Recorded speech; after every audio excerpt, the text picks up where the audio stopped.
Class 11 semester 1 philosophy সাবজেক্টের দেখো syllabus আমি নিয়ে এসেছি আজকে। Full marks 40। থিওরির মধ্যে কী কী আছে? ইউনিট 1 দর্শন, 1 নম্বর দর্শন শব্দের অর্থ, the meaning of the term Darshana, ঠিক আছে। 2 নম্বর তারপরে ভারতীয় দর্শন সম্প্রদায়গুলির শ্রেণীবিভাগ সম্পর্কে, শ্রেণীবিভাগ সংক্ষেপে, classification of Indian philosophy system in brief. 3 নম্বর জ্ঞান লাভের 6টি পদ্ধতি, প্রমাণ সম্পর্কে ভারতীয় তত্ত্বসমূহ, 6 ways of knowing Indian theories of প্রমাণ। 4 নম্বর চারবাক কর্তৃক অনুমান প্রমাণ খণ্ডন, refutation of inference by Charvaka. Number 5 মার্কসগুলো দেখে নেবে, মার্কসগুলো। ন্যায়সম্মত প্রত্যক্ষের লক্ষণ, ন্যায় ডেফিনিশন অফ প্রত্যক্ষ অর পারসেপশন। নাম্বার 6 নির্বিকল্পক ও সবিকল্পক প্রত্যক্ষের পার্থক্য, distinction between determinate and indeterminate perception. ন্যায় দর্শনের অনুমান সম্পর্কে বক্তব্য, ন্যায় থিওরি অফ ইনফারেন্স, কী কী আছে? অনুমিতির অনুমিতির লক্ষণ, ডেফিনেশন অফ অনুমিতি, পক্ষ সাধ্য হেতুর ধারণা, দ্য কনসেপ্টস অফ পক্ষ সাধ্য হেতু, ব্যাপ্তির স্বরূপ, দ্য নেচার অফ ব্যাপ্তি। এবারে ইউনিট 2 করা হচ্ছে, ওটা ছিল ইউনিট 1টা ছিল ইন্ট্রোডাকশন টু ইন্ডিয়ান ফিলসফি, ঠিক আছে। এবার ইউনিট 2টা দেখো, ইন্ট্রোডাকশন টু ওয়েস্টার্ন ফিলসফি, অর্থাৎ পাশ্চাত্য দর্শন। আর আগেরটা ছিল ভারতীয়। 1 নম্বর কি আছে? দর্শনের স্বরূপ ও শাখাসমূহ, nature and branches of philosophy topics. আর টপিক্স নাম্বার 2 জ্ঞানের উৎসসমূহ, সোর্সেস অফ নলেজ। তার মধ্যে আছে অভিজ্ঞতাবাদ, Locke, Berkeley, Hume, empiricism, Locke, Berkeley, Hume. তারপর হচ্ছে বি হচ্ছে বুদ্ধিবাদ, Descartes, Spinoza, Leibniz, rationalism, Descartes, Leibniz and Spinoza, ঠিক আছে। এরপরে ক্লাস 11-এর সেমিস্টার 2 দেখো, ইউনিট 1 ইন্ট্রোডাকশন টু লজিক। এখানে তোমাদের লজিক ঢুকিয়েছে। আগে 11-এ লজিক ছিল না, পুরোটাই থিওরি ছিল, ওয়েস্টার্ন অ্যান্ড ইন্ডিয়ান ফিলোসফি। এই নতুন সিলেবাসে লজিক ঢুকিয়েছে। দেখো নাম্বার 1 যুক্তিবিজ্ঞানের প্রকৃতি, অবরোহ এবং আরোহ, the nature of logic, deductive and inductive. Number 2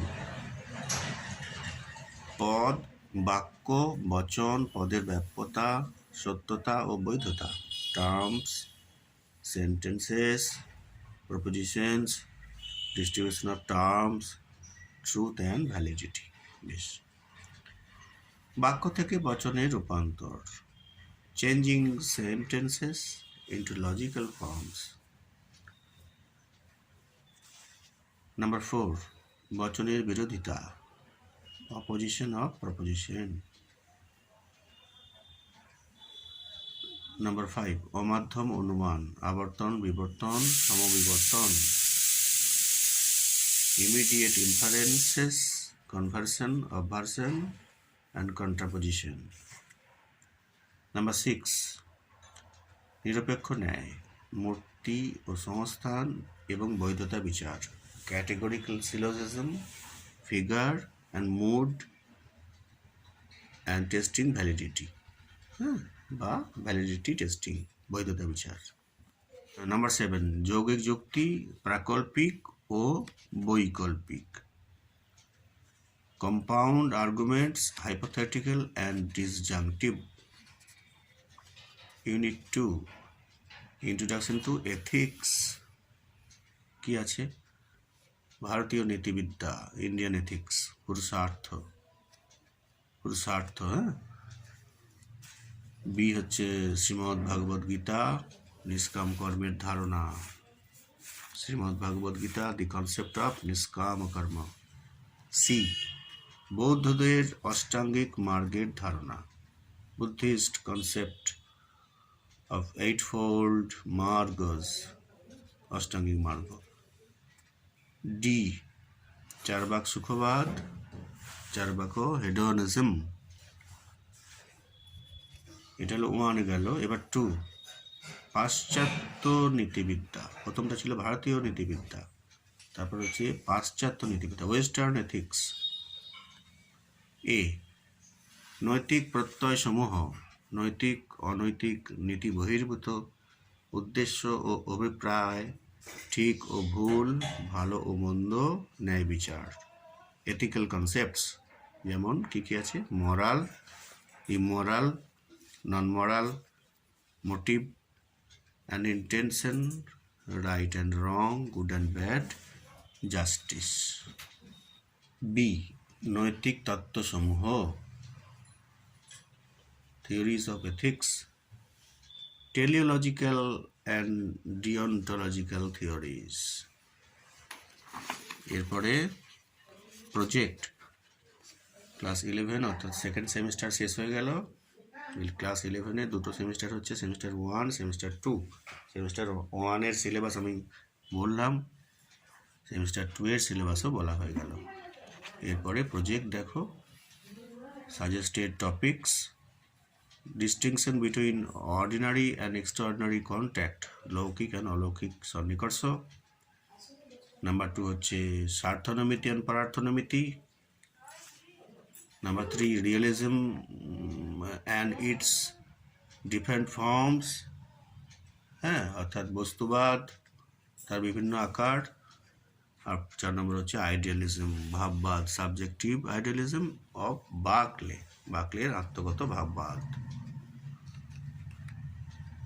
এই প্রজেক্ট গাইডলাইন দেওয়া আছে তোমাদের, হ্যাঁ, এগুলো তোমরা দেখে নাও ভালো করে। এই ছিল ক্লাস 11-এর নতুন যে সেমিস্টার পদ্ধতিতে যে পরীক্ষার সিস্টেম, তার সিলেবাস, যেটা 2024-এ যারা ক্লাস 11-এ ভর্তি হবে তাদের থেকেই এটা শুরু হচ্ছে। আর ক্লাস 12-এর ফিলোজফির সিলেবাসটা এরপরে আপলোড করা হবে। তোমরা ভিডিওগুলি দেখতে থাকো এবং ভালো লাগলে চ্যানেলটি সাবস্ক্রাইব করবে। ঠিক আছে, রাখছি।